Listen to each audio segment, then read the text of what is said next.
Lá, a partir de agora, você confere a semana, as principais notícias dos últimos dias em um só programa. Cindy Lojas vai mediar negociação com comerciários para a instalação da Havan em Passo Fundo. O recadastramento para quem recebe o Bolsa Família em Passo Fundo. Quem não atualizar os dados vai ficar sem o benefício. As aulas da primeira turma do cursinho pré-vestibular comunitário da UPF. E o lançamento oficial da campanha de vestibular de inverno 2018.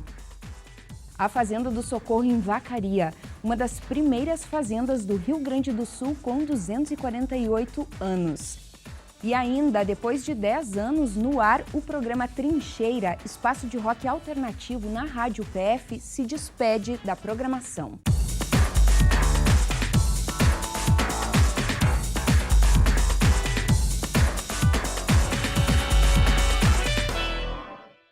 Continua o impasse na negociação entre a mega loja Havan de Santa Catarina e o Sindicato dos Trabalhadores no Comércio de Passo Fundo. Um comunicado à imprensa na sede do Cindy Lojas esclareceu alguns pontos importantes da negociação até agora.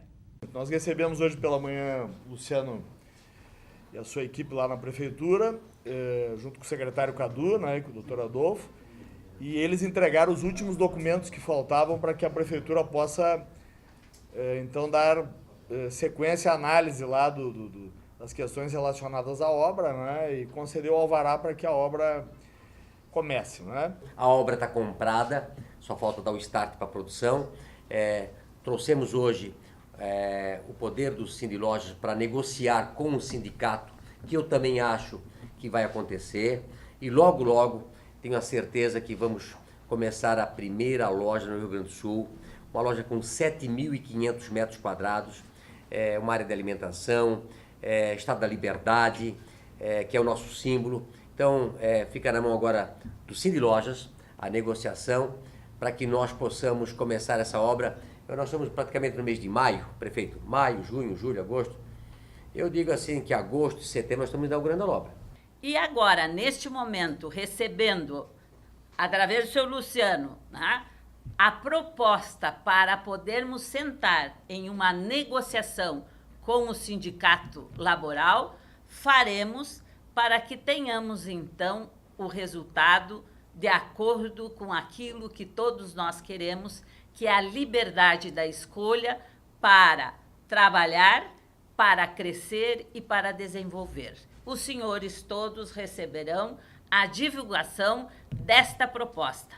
Mas, em primeiro lugar, iremos conversar com o sindicato laboral, apresentando esse trabalho de fazermos uma convenção individual, ou melhor dito, um acordo individual com a empresa, que depois, então, poderá se estabelecer as demais. O Cindy Lojas passa para o Sindicato dos Trabalhadores, os sindicatos trabalhadores vêm para a mesa e na mesa se discute. A mesa da negociação é isso, é acertar ou deixar de acertar, receber, melhorar, aprimorar, mas a proposta está com o Cindy Lojas.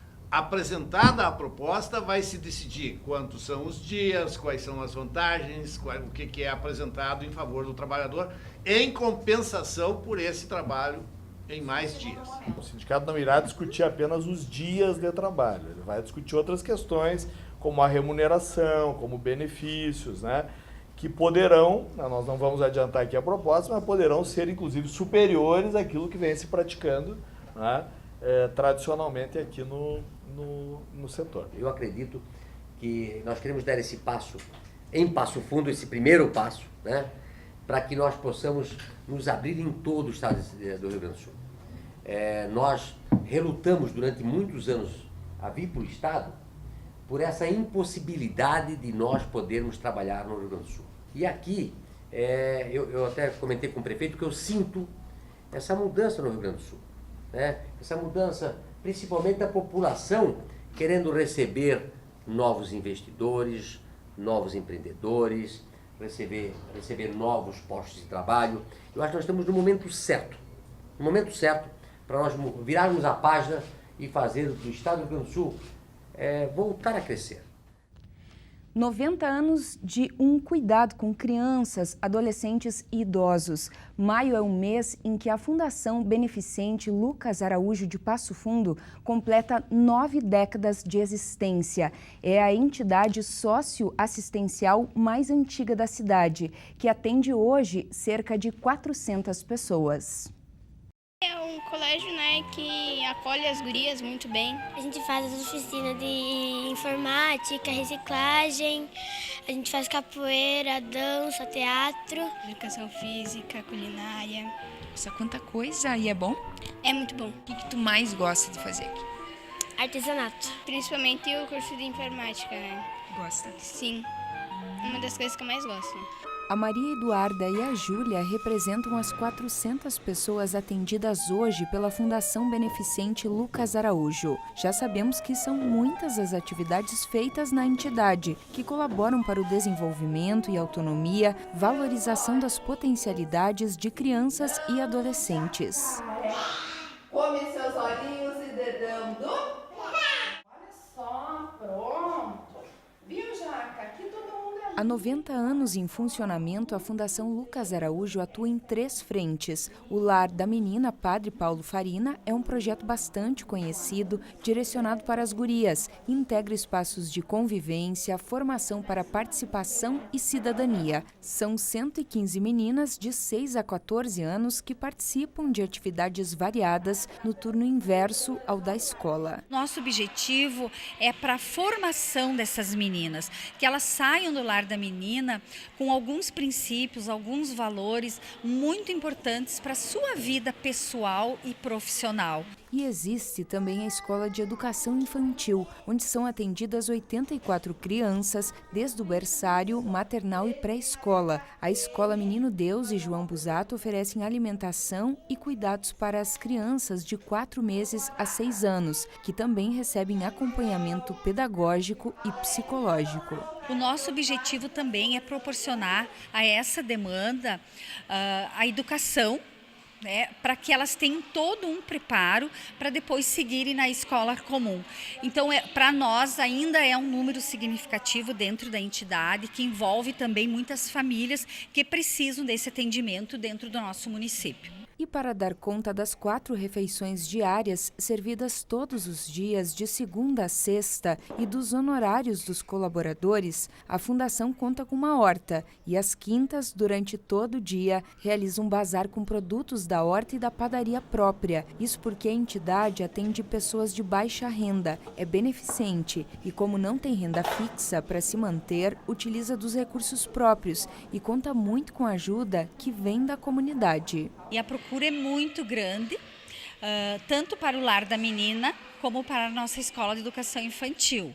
E para ingressar essa demanda toda que a gente tem hoje, nós temos alguns critérios, temos o período de inscrição também, que a gente tem que levar isso em consideração, porque a procura realmente é muito grande. A terceira frente é a Instituição de Longa Permanência para Idosos São José e São João 23, com capacidade para 65 idosos, que precisam de abrigo de maneira temporária ou permanente. Onde exige toda uma estrutura para 24 horas de atendimento, um número muito grande de profissionais, entre técnicos de enfermagem, cuidadores, médico, psicólogo, assistente social, fisioterapeuta, dentista.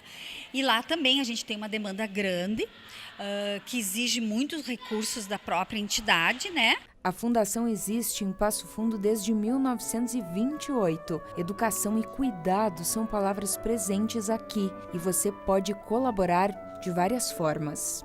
Alimentos não perecíveis, fraldas que a gente precisa e também material de higiene, de limpeza, tudo isto é muito bem-vindo.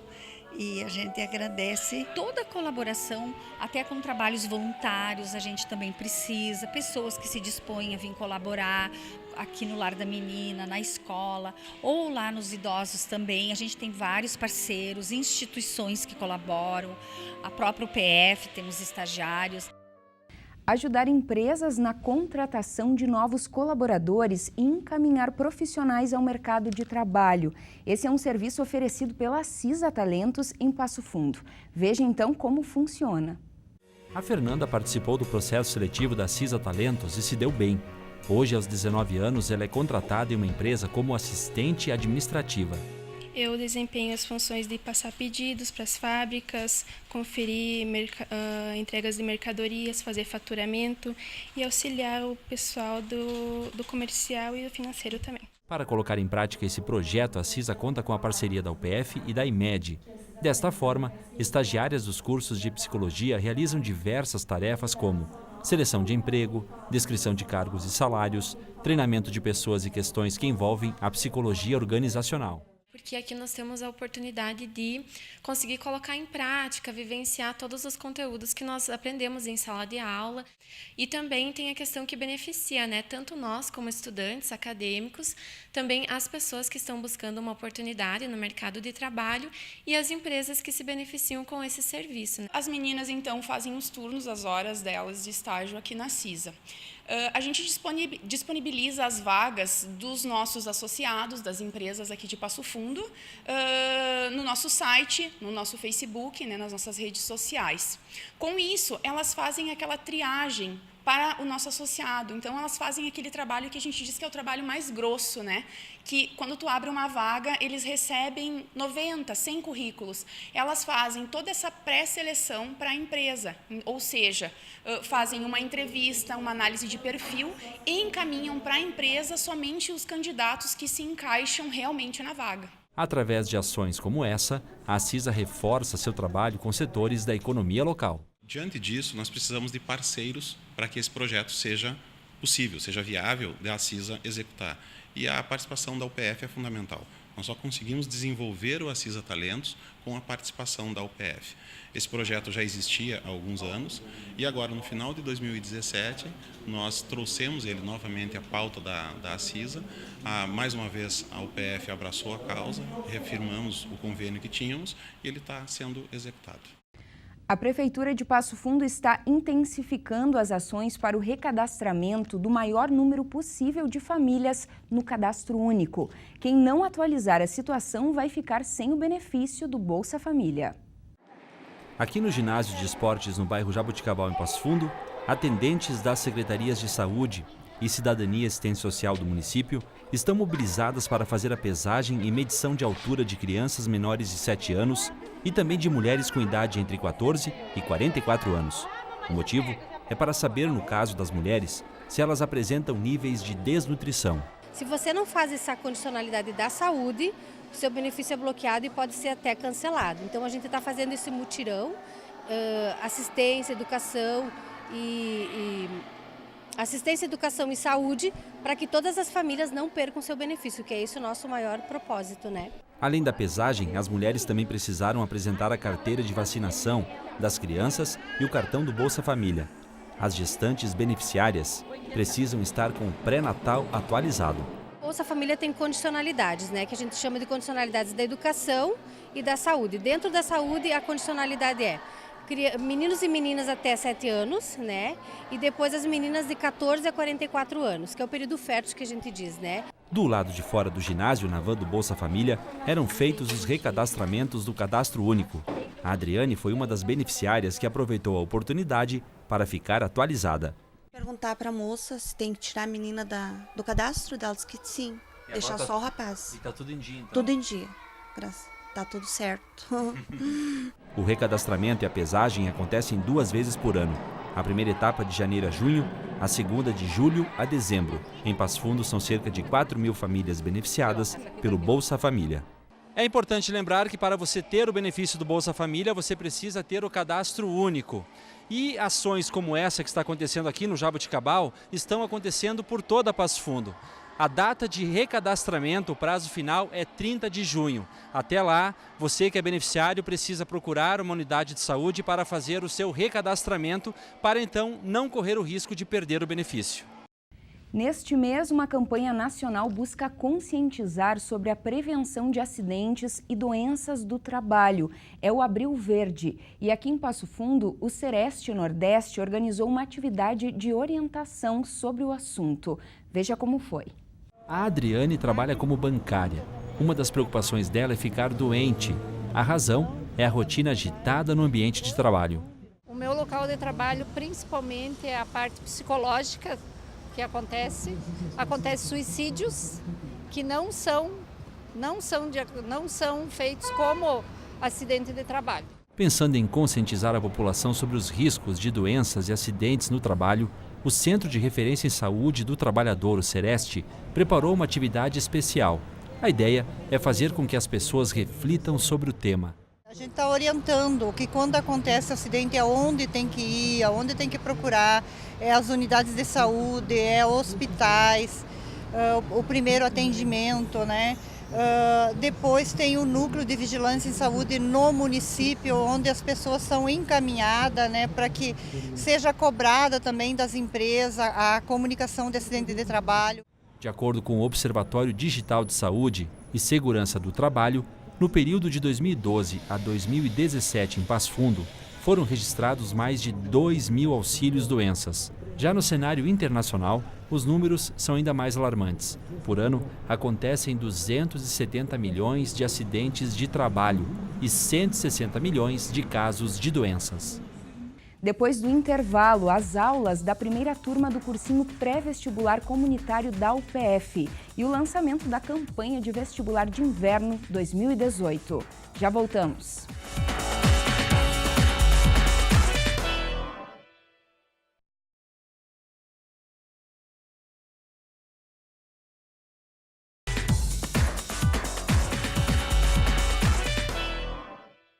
Mais uma vez, a UPF assume a responsabilidade social e plural fortalecida pela estrutura física, humana, inovadora e intelectual que possui, também pelos acessos financeiros oferecidos. É que, nesta semana, na presença da imprensa, foi apresentada mais uma campanha de vestibular.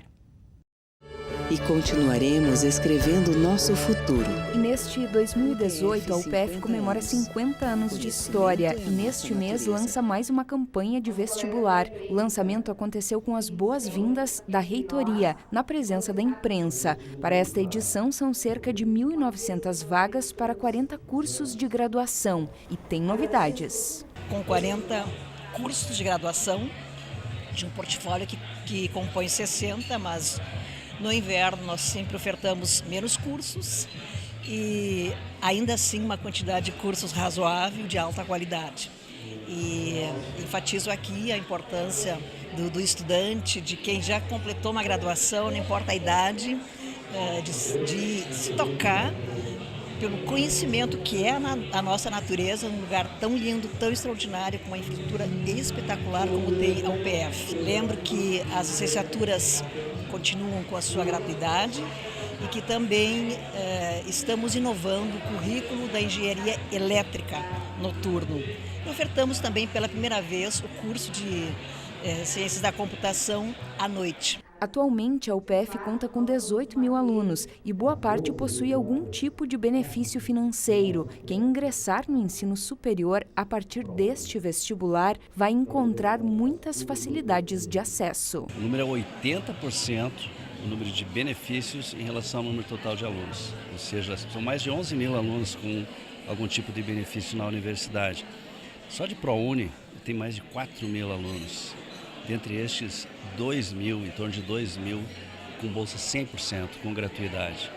Além disso, tem as bolsas Fundação Universidade de Passo Fundo, tem os créditos próprios da UPF, que facilitam muito o acesso ao Plano de Apoio Estudantil, e o nosso Programa Emergencial de Crédito, o PEC, que deve estar chegando a 5.000 alunos nesse programa. O PAI UPF é o plano principal que nós temos hoje. É o Plano de Apoio Estudantil, ele é pré-aprovado. O estudante já no momento da matrícula, ele pode optar pelo plano. No momento da inscrição ou na matrícula, chegando na matrícula, ele já tem os 50%. E é um plano muito bom porque o aluno só vai pagar 50% do valor do crédito. Os outros 50% ele restitui para a universidade depois de formado, com 1 ano de carência. Ou seja, facilita muito o ingresso na Universidade de Passo Fundo e tem sido o grande substituto do FIES na nossa instituição. Para a campanha, a UPF fez uma pesquisa com estudantes, professores, funcionários e desta vez convida o público, por meio do conhecimento, a encontrar a própria natureza. A universidade faz esse ano 50 anos, a gente tem um vídeo institucional, toda uma campanha institucional cujo slogan é "Conhecimento é a nossa natureza".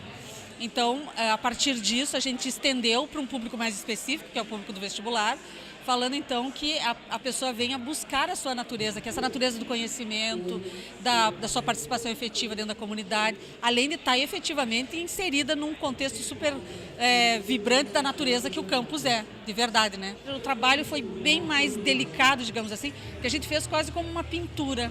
Né? As peças mostram um desenho em cima de fotografias que representam o campus de uma maneira geral e a natureza que vai incorporada no sujeito, ou seja, a natureza que é assim, é como se fosse uma tatuagem da universidade que tu vai levar para a tua vida.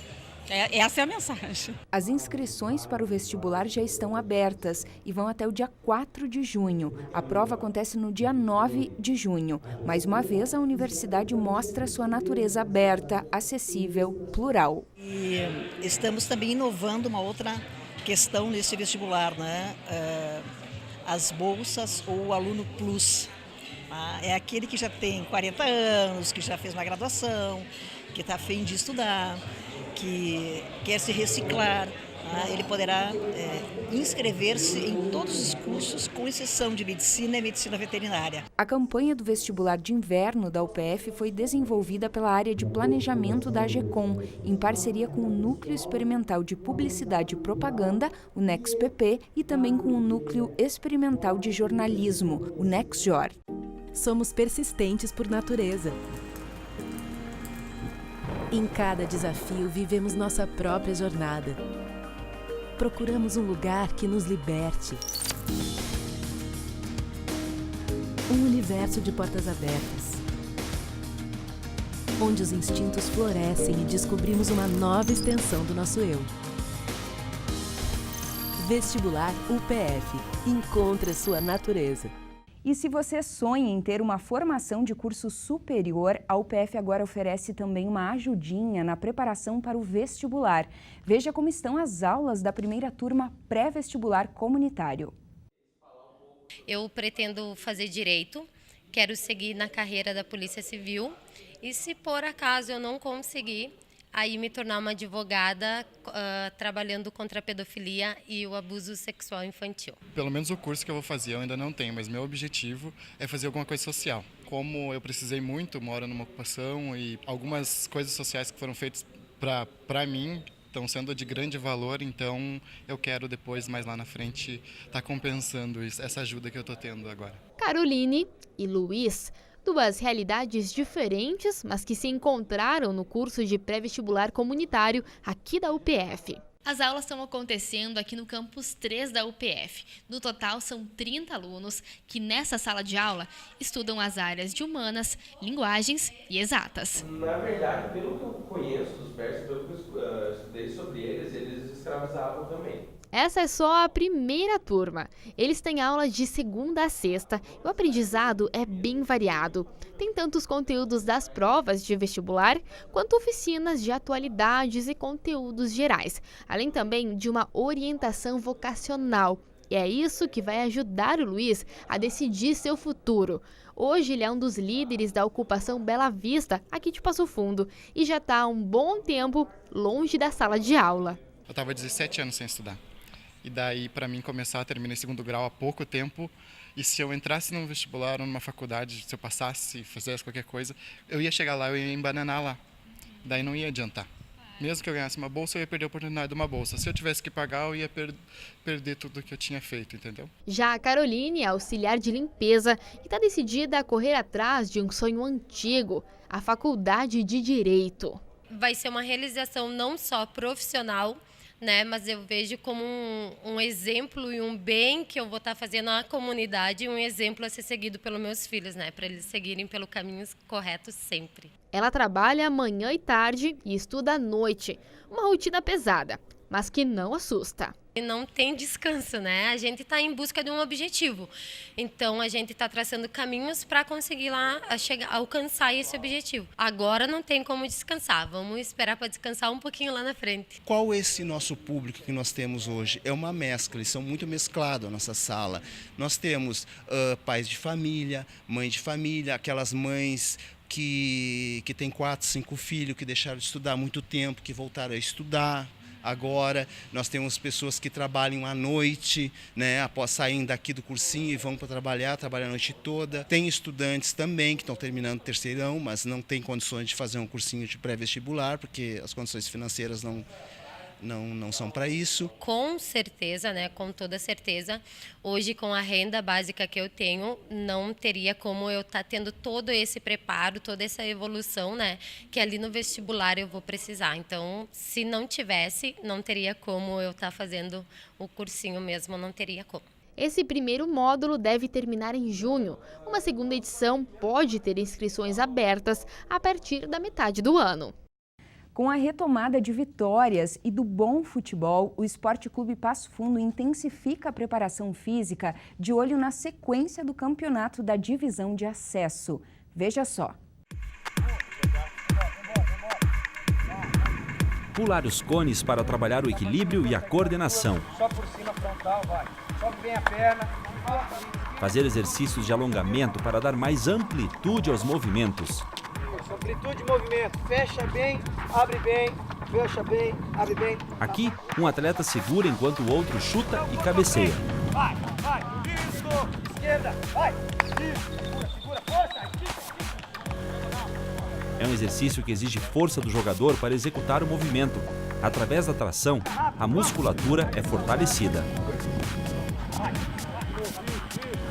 A preparação física do time do Passo Fundo vem sendo realizada desde o início da temporada, para agora dar sequência no trabalho sem deixar cair o rendimento da equipe.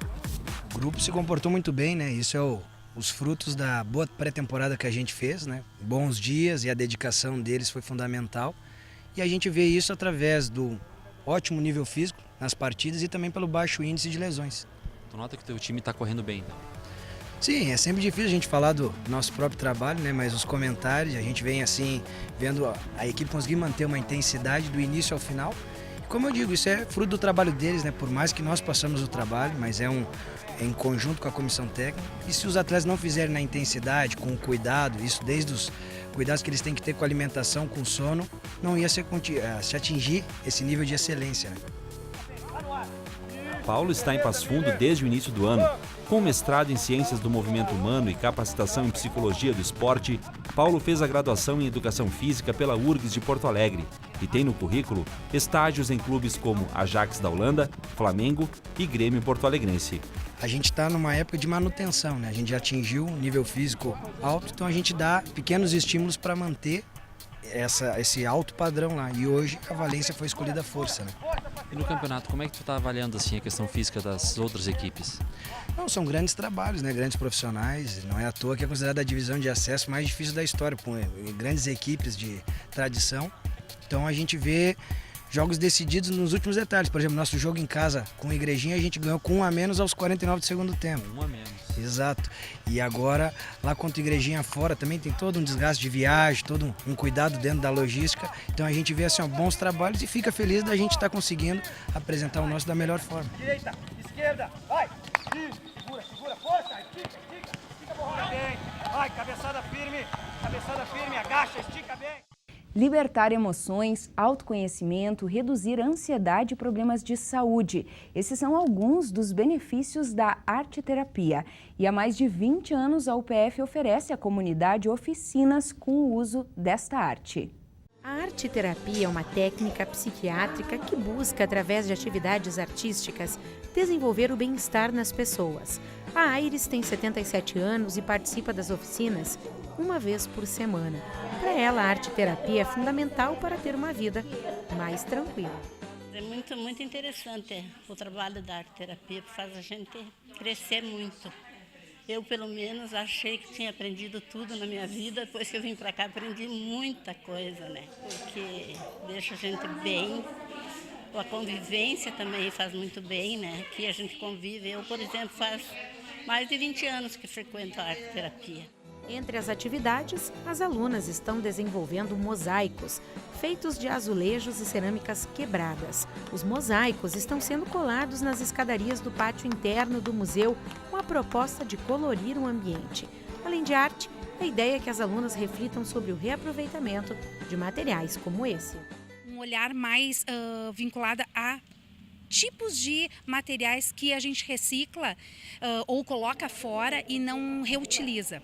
E a gente pensou, por que não repensar o que se tem em casa que não fazem mais parte do teu cotidiano? Então a gente trouxe para cá, fez uma reflexão sobre o que a gente poderia se inserir na comunidade. E esse trabalho dos mosaicos deve ficar pronto até o dia 18 de maio, data que é comemorado o Dia do Museu. Participam das atividades mulheres da terceira idade de Passo Fundo. As aulas são realizadas no Museu de Artes Visuais Ruth Schneider, uma vez por semana. Você certamente já ouviu falar na Zumba. O ritmo latino-americano ganhou popularidade nos últimos anos, porque é considerado um jeito dinâmico de manter a atividade física e principalmente perder peso. Aqui em Passo Fundo, claro, não é diferente. Tem aulas de Zumba por toda a cidade. E hoje a gente mostra um grupo de mulheres com muita energia lá do bairro Vera Cruz. Por aqui não tem tempo feio.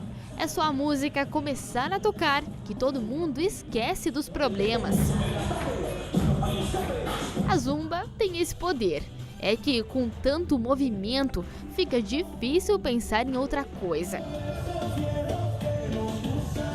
A Fernanda é instrutora. Ela dá aulas de segunda a quinta lá no ginásio do bairro Vera Cruz. Um trabalho que demanda muita disposição e que na maior parte das vezes tem um resultado imediato.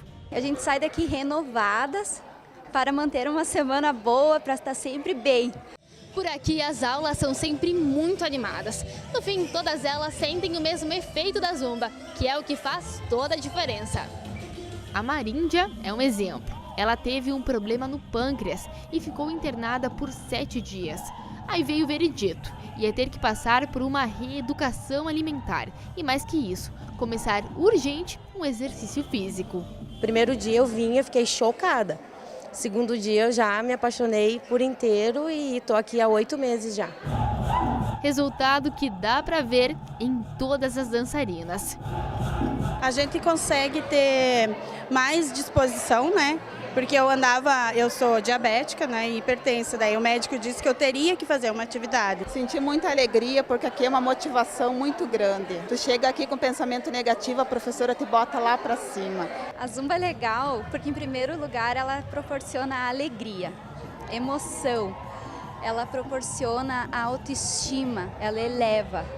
Depois disso, vem os benefícios maiores ainda, que é o emagrecimento, a tonificação do corpo, trabalha muito o abdômen, panturrilha, coxa, bumbum.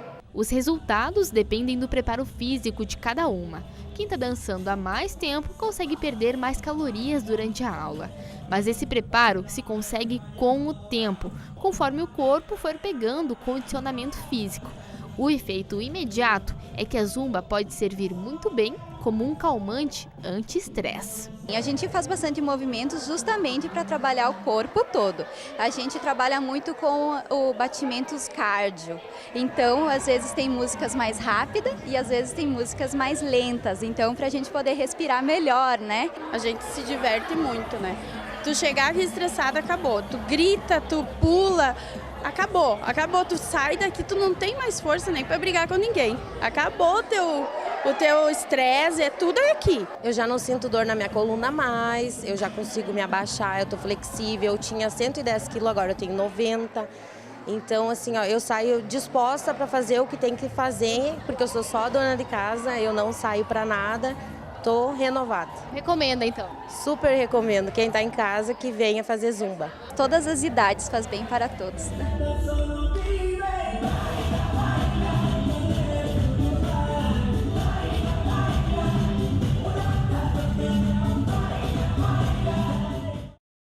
Depois do intervalo, para ficar por dentro das tendências para este outono e inverno, no próximo bloco, a gente traz algumas dicas para o universo masculino.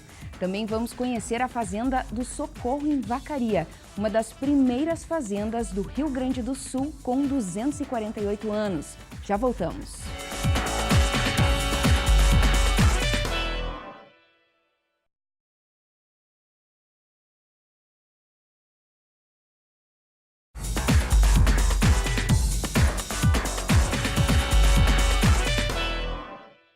Estar na moda e ao mesmo tempo se sentir confortável.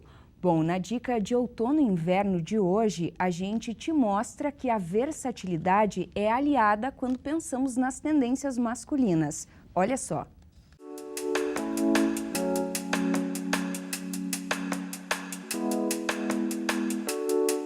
Olá! Hoje vamos com um pouquinho mais de dicas sobre moda e hoje o foco é moda masculina no inverno 2018.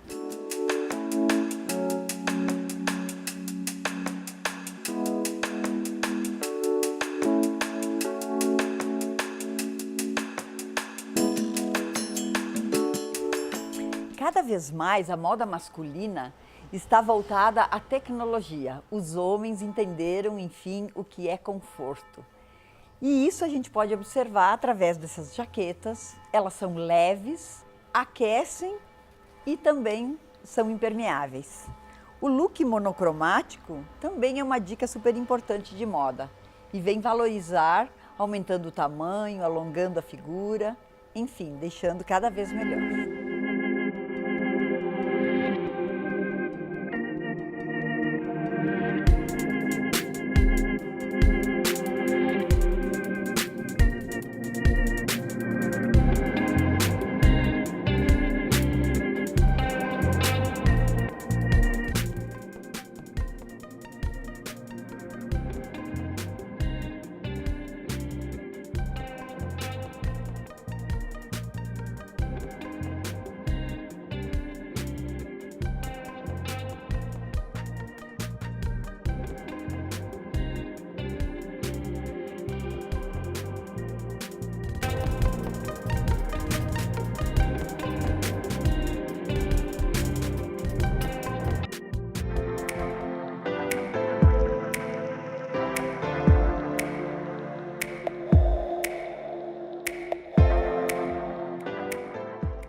O fim de semana chegou e se você ainda não tem nada programado, fica tranquilo, a gente te traz um pouquinho do que vai acontecer aqui na cidade. Dá só uma olhada. Clube Juvenil promove Jantar Baile do Dia das Mães. É nesse sábado, dia 5, você não pode perder. E o buffet é por conta da Mara Coco. E para animar essa grande festa, Banda Inovação Arte Show! Eu sou Fernando Perim, prefeito de São Domingos do Sul, e venho aqui para convidar a todos para que agora, nesse próximo fim de semana, dia 5 de maio, venham participar da 10ª Feira Intermunicipal do Artesanato e do Leite. A programação será variada e a entrada será franca. Venham todos participar. Você sabe que todo o programa a gente te deixa por dentro das novidades do mundo da música. É uma parceria com a Rádio UPF. Opa, tudo bem? Nosso assunto de hoje é o vinil, mais 3 lançamentos importantíssimos que resgatam discos históricos. O primeiro deles, de 71, o icônico Construção, do Chico Buarque, que consolida a sua posição de engajamento político. Um baita disco que vem no formato original, com encarte preservado, é o selo Descobertas, do Marcelo Frois, que também está relançando o primeiro disco do Zé Ramalho, esse de 78. Esse disco é importante não só na carreira do Zé, como todos os outros vieram juntos. Elba Ramalho, Fagner, Amelinha, aquela invasão nordestina dos anos 80. Esse disco, que é de 78, também vem no formato original vinil, com encarte preservado, tem lá o Avorrai. E por fim, em 78, o Jorge Ben lançava o seu primeiro disco pela Som Livre. Tem uma guinada mais pop da sua carreira, ele abandona o violão, adota a guitarra e traz para a cozinha dos seus shows a banda do Zé Pretinho. Tudo isso acontece pela primeira vez nesse disco, que também está completando, assim como o do Zé, 40 anos. Todos relançados agora em vinil, que veio para ficar no Brasil. E a gente encerra o nosso bate-papo de hoje, lembrando que nos deixou essa semana o grande Mário Barbará Dornelles, um ícone do nativismo, da música bem feita gaúcha. Olha, a imagem não é boa, mas vale pelo registro histórico. Vamos ver ele na Califórnia, nos anos 70. Califórnia da canção nativa de Uruguaiana, cantando Onde o Cantor Expõe as Razões do Seu Canto. Vamos lá, Marinho Barbará, no nosso espaço aqui. Até mais! Que se ouça meu canto, que se ouça meu canto, cravo cravado em clara garganta. Celebrar a música e os bons sentimentos. A banda Passo Fundense Forjado Sol nasceu em 2015 e agora se prepara para lançar mais uma música de trabalho com um clipe, que tem como cenário a cidade de São Paulo.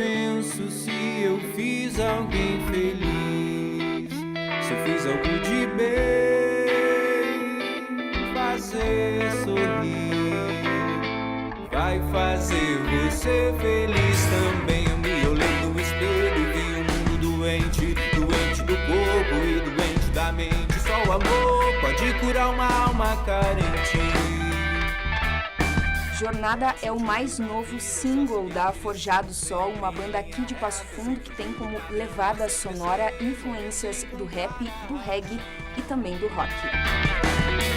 Eu viso os meus dias, sempre que eu vou dormir.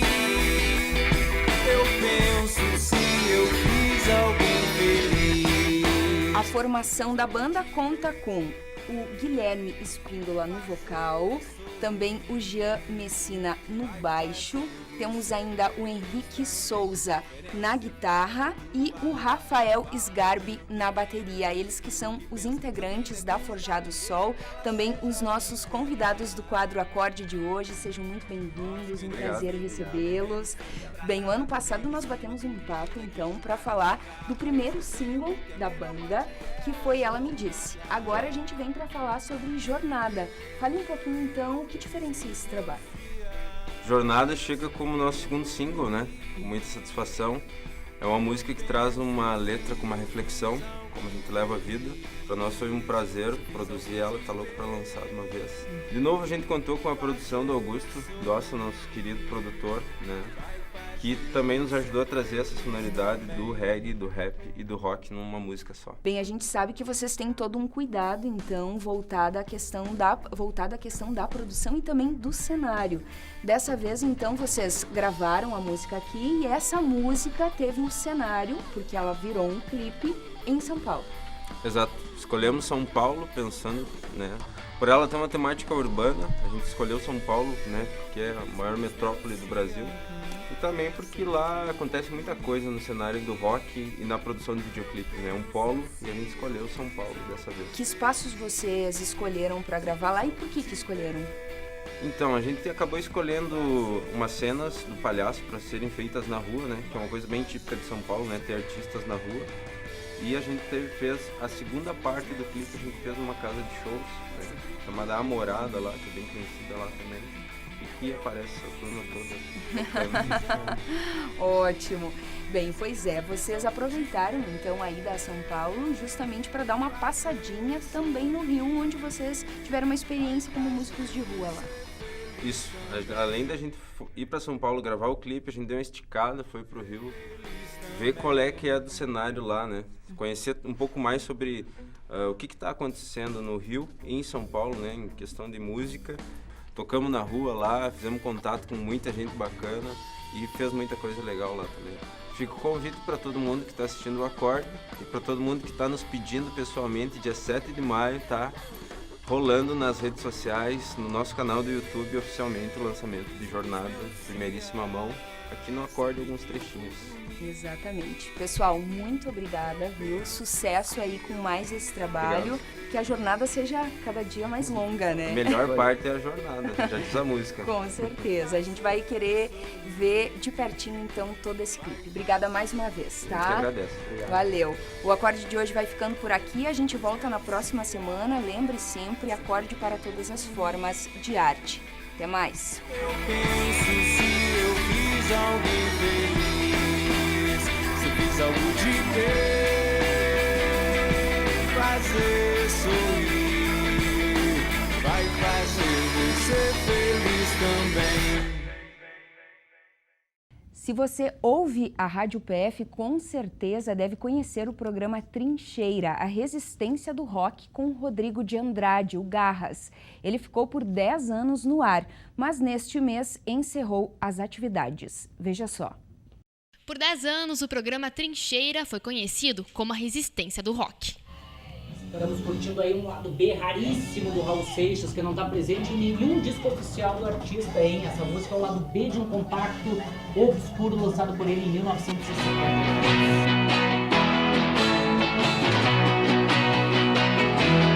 No programa eu tinha um site de antijornalismo para gostar, a banda é muito boa. Mas agora essa fase tá terminando e eu tô aqui com o Rodrigo, que é mais conhecido como Garras, que foi o cara e a voz do programa por tanto tempo. E aí, Rodrigo, acho que é legal a gente lembrar como tudo começou, né? Como é que foi pra ti lá desde o começo? Pode crer, eu fui convidado pelo Gerson, então. Na verdade, no início, o Trincheira era um programa de um site de jornalismo cultural que eu tinha. Chamava, na verdade, de antijornalismo contracultural. Enfim, e daí esse site tinha notícias e tal, e a gente ia fazendo o programa baseado nas pautas do site. Enfim, o site acabou, eu continuei mantendo o programa, né? E segue aí até hoje, 10 anos no ar. Gravava aqui na rádio, claro, um prato de uma banda peruana. Bom, chega de papo por hora, vamos ver, cara, que você falou que a gente programa. A gente vai abrir o programa. A resistência do rock, né? Como é que tu descreveria, além disso, o programa? O que teve aqui durante todo esse tempo? Pois é, além de, então, de cumprir esse papel de tocar os clássicos, manter esse lance, tipo, o rock, ao menos, ainda presente de uma maneira constante na programação de uma rádio tão importante, seguir tocando por aí bandas independentes, raridades, coisas obscuras, coisas que o grande público não conhecia, um processo de arqueologia, às vezes até mesmo tocando coisas que só existem em vinil, que não existem nem em fonte digital, nem em CD, nem na internet. Então é um pouco do que foi feito no Trincheira e principalmente tocando muita banda independente, realmente essas bandas que não estão nos holofotes e na grande mídia, mas que fazem um trabalho realmente de muita qualidade e muito relevante. Não, é uma piada, mas eu acho que essa gente... E agora tem novos projetos pela frente, né? O que tu vem tramando daí? Isso aí, então eu tenho um selo fonográfico, eu faço lançamentos em vinil, em cassete, em formato digital, plataformas digitais, CD.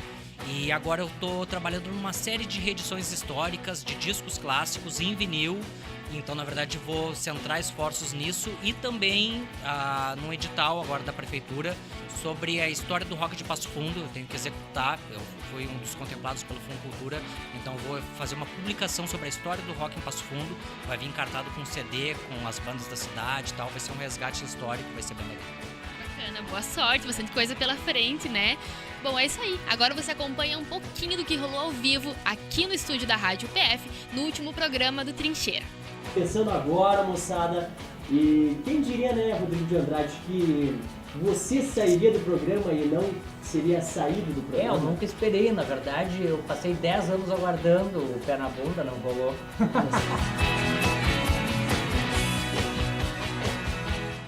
A 160 quilômetros de Passo Fundo tem uma fazenda que, acredite, foi uma sesmaria. Isso quer dizer que lá atrás, no tempo do Império, essa fazenda, assim como tantas espalhadas pelo estado, era uma grande extensão de terra para o povoamento do Rio Grande do Sul. Nossa equipe foi à Vacaria conhecer uma propriedade criada em 1770. A estância deu origem à cidade. Nós separamos a reportagem em duas partes. Nesse primeiro momento, conheça a Casa Grande, o refeitório, a escola, o bebedouro, a arquitetura e a história da Fazenda do Socorro. É aqui na Fazenda do Socorro, no município de Vacaria, no nordeste do estado, que está localizada uma das primeiras fazendas do Rio Grande do Sul e a estância que daria origem à cidade de Vacaria. A fazenda foi uma sesmaria, doação de extensas áreas de terras que eram cedidas pelo governo português, uma prática adotada pela coroa para povoar os campos de cima da serra. Que é a concessão de terra pública a particular que deseja tornar-se proprietário. Foi feito isso com a intenção então, de povoar as terras, né? E não só povoar, mas também fazer produzir. O Rio Grande do Sul não se entende se não for através das sesmarias. Se doar grandes extensões de terra era prática comum no início do século XVIII, aqui nos campos da Vacaria não poderia ser diferente. Esta era uma região fundamental para o desenvolvimento da coroa portuguesa no Brasil. No tempo do tropeirismo, 3 rotas eram os principais caminhos utilizados pelos tropeiros para comprar gado e mulas no transporte de pedras preciosas das Minas Gerais. E dos 3 caminhos, o principal, mais utilizado era esse, o caminho da Vacaria dos Pinhais, que saía de Cruz Alta, passava por Passo Fundo, Vacaria, até chegar em Sorocaba, em São Paulo. Eram mais de 1000 quilômetros e meses de viagem. Só se entende a inserção do Rio Grande do Sul no restante do território nacional através do tropeirismo, né? Então a economia regional aqui ela vai ter destaque em função desta vinculação com a economia do atual centro do país, né? Que na época era colônia ainda. E os tropeiros que passavam pela Vacaria, muitos paravam aqui. A Fazenda do Socorro era uma espécie de porto seguro para os homens viajantes. Era o local para carregar as energias para o restante da viagem. A fazenda foi uma sesmaria de 21.000 hectares e era apenas uma parte de 6 divisões realizadas pela coroa portuguesa para esta região. Quem recebeu estas terras foi José Campos de Brandemburgo. Seus descendentes passaram adiante a propriedade para a família de Marcos Torres Noronha, que aqui se instalou em 1903.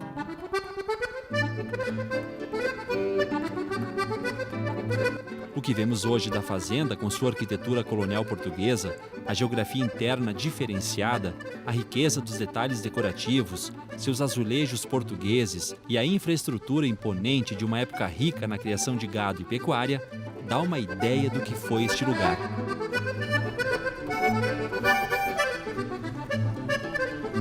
Em 2006, a família da Ivete passou a administrar a fazenda.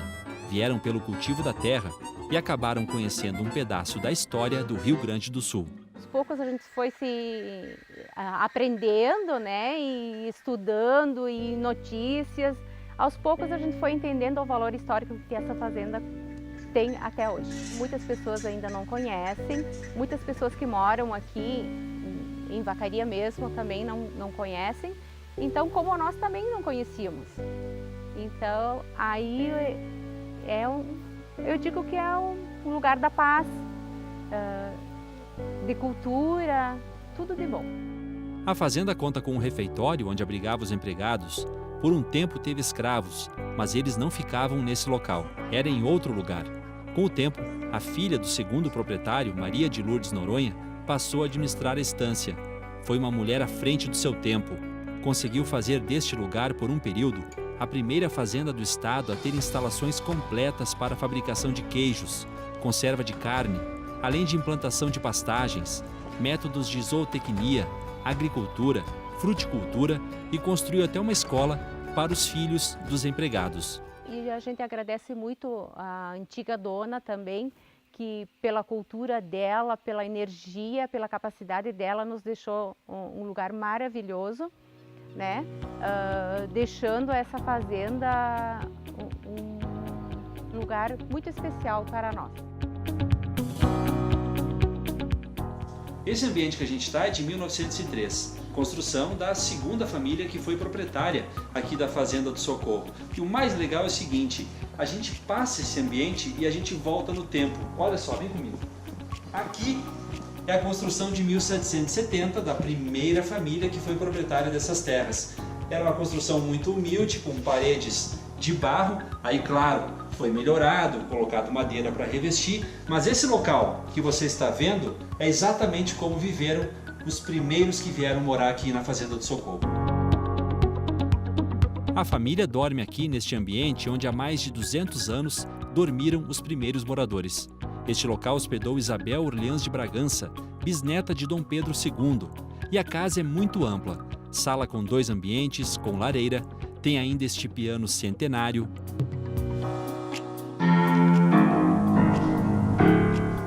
E a cozinha é separada da casa, com espaço para despensa, fogão a lenha e quarto dos empregados. A estrutura da fazenda conta ainda com este bebedouro, decorado nos moldes da arquitetura portuguesa. O monumento embeleza ainda mais a fazenda. Tivemos algumas visitas, né? Tanto dessas empresas, né, que produzem esses filmes. Então eles sempre nos procuram, estão visitando. Como aqui já nas proximidades também eles já acabaram fazendo novelas e filmes, né? Já passaram por aqui e já tem alguns princípios para futuramente.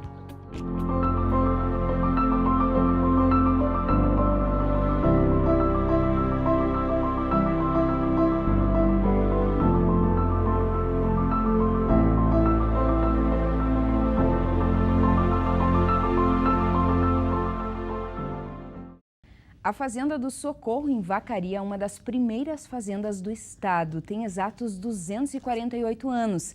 É uma estância que mistura a história com o desenvolvimento daquela região.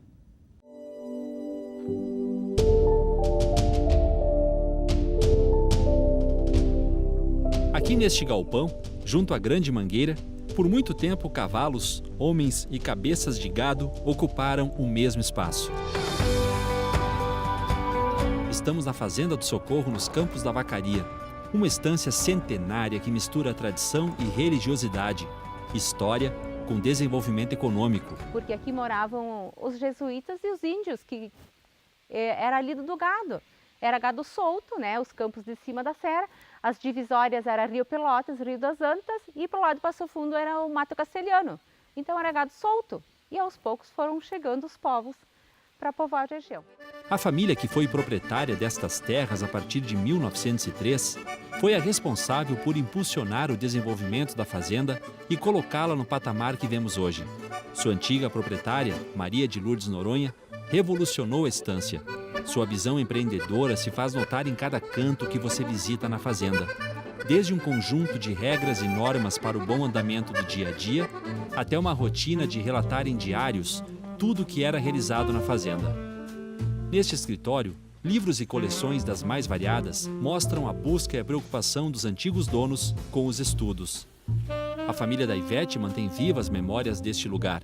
Cada pedaço de azulejo, cada telha da casa, muitas moldadas nas coxas dos escravos, cada parte da fazenda carrega lembranças, histórias e curiosidades.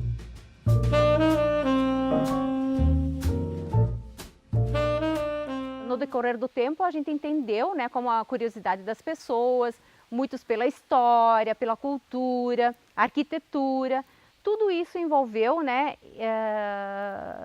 a gente de disponibilizar a essas pessoas. Não era nossa intenção, nosso ramo, mas então a gente acabou abrindo as portas, então nas quartas-feiras à tarde e nos sábados à tarde, para essas pessoas que têm curiosidade, que têm interesse, né, pela cultura, história, arquitetura dessa fazenda.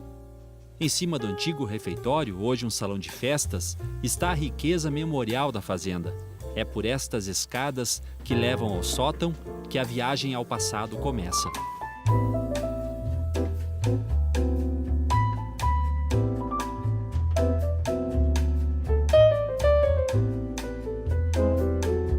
E não tem como não se impressionar com a infinidade de relíquias, todas daqui, deste espaço que é um museu, ainda não catalogado, com peças, utensílios e acessórios que foram muito utilizados pelas pessoas de antigamente na vida diária.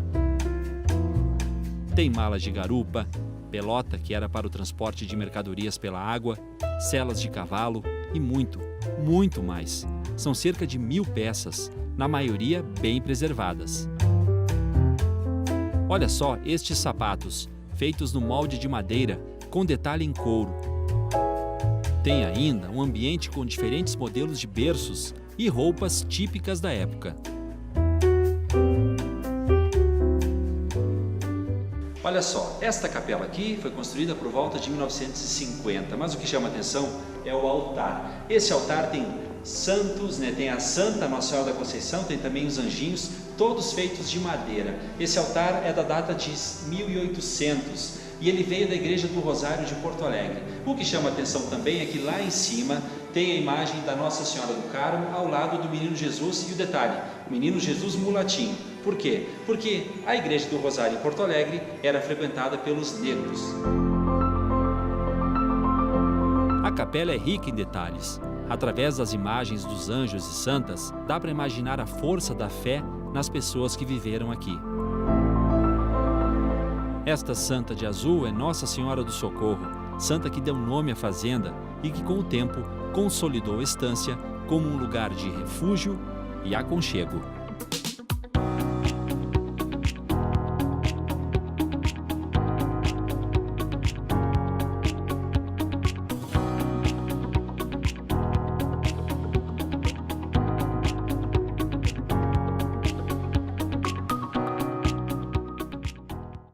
Essas foram as informações desta edição. Você também pode acompanhar a UPF TV pelas redes sociais. Obrigada pela sua companhia.